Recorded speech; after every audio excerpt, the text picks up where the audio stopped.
तो इसके बाद जो राजकारण हो, जिसमें भी हो, सत्ताधीश हो, वो अपना कर्ज और अपना जैसे बोलते हैं कि फर्ज समझकर कि कुदरती बख्शिश है। आप कहीं भी जाओ, ये देखता नहीं है, लेकिन कुदरती बख्शिश है, जो अच्छा करेगा इनके लिए ईश्वर अच्छा देगा।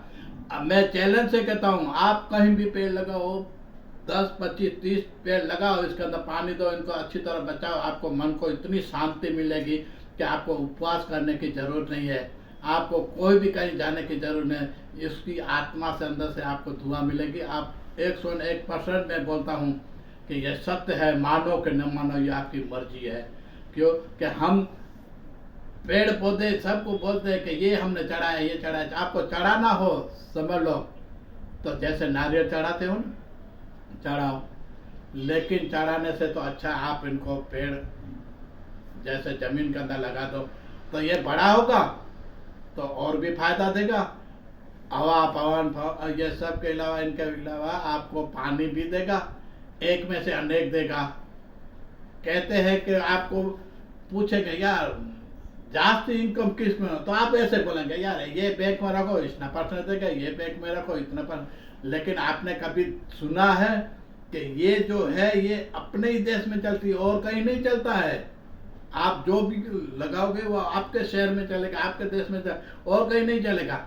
लेकिन पेड़ ऐसा है कि आप एक डालो तो अनेक होगा, शहर से सवा शहर, एक कण में से मण हो जाए। ये भाषा है उनकी, गुजराती हिंदी अपन बोलते हैं ना कि कच्ची भाषा में, कि हिंदी में, गुजराती में, कोई भी भाषा में, तो अपन ऐसे बोलते हैं एक कण डालो तो एक मण लो। तो इतना होता है, एक डालने से इतना होता है। तो आप खुद समझो कि ये इनकी शक्ति कितनी महान होगी। इनका दिया हुआ फल फूल अनाज, ये नारियल, जो भी हो फल फूल, आप कौन सा भी देश में लेके जाओ बिक जाएगा।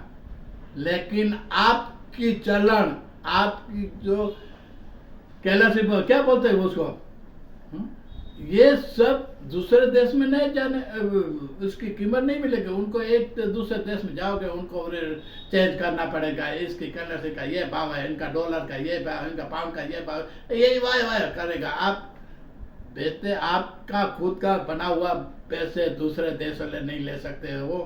तो हमारे ये वृक्ष देव, इनको नमन भाव करता हूँ कि आपका चाहे पश्चिम देश हो, चाहे उत्तर देश, कोई भी देश से हो, वहाँ का लिया हुआ फल पूरे दुनिया में बिकता है दोस्त। ये इतना हुआ, एक में अनेक को देता है, ये सिर्फ फल दे देता है। लेकिन एक चमत्कार और भी है, देखना आप दोस्तों, वृक्ष कहता हूँ मैंने, ये एक चमत्कार और है। क्या बोला वृक्ष ने? इसने ये बोला कि 3 बातें याद करो। एक मुझको कोई संग्रह कर नहीं सकता, मुझे कोई सब्जी हो, कुछ भी हो, ये जास्ती समय मुझे संग्रह जैसे इकट्ठा नहीं कर सकते। धीरे धीरे उनका शाप होना जरूरी है।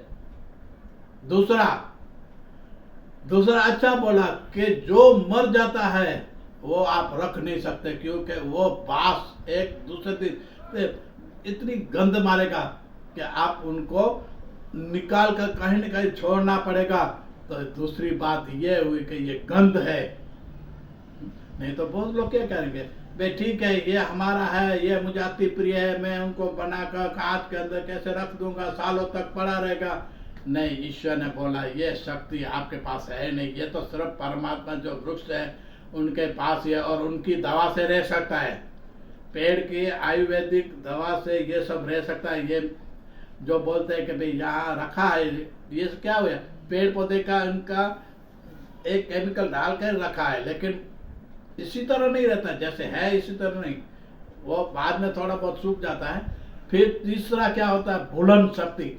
ईश्वर ने भूलन शक्ति बहुत अच्छी दी है, कारण ये सर्वव्यापी ईश्वर का बोल रहा हूँ, कोई नात जात भेदभाव धर्म नहीं है। बात सुनो, ये सब वृक्ष में से आता है, ज्ञान जहाँ से ज्ञान हुआ वो क्या बोलता है, ये बोलता है कि भूलन शक्ति नहीं हो तो समझ लो किसी का जवान बेटा बिचारा गया हो, किसी का तो उनको आघात होगा, बेभान हो जाएगा, वो खा पिएगी नहीं, वो पड़ी रहेगी।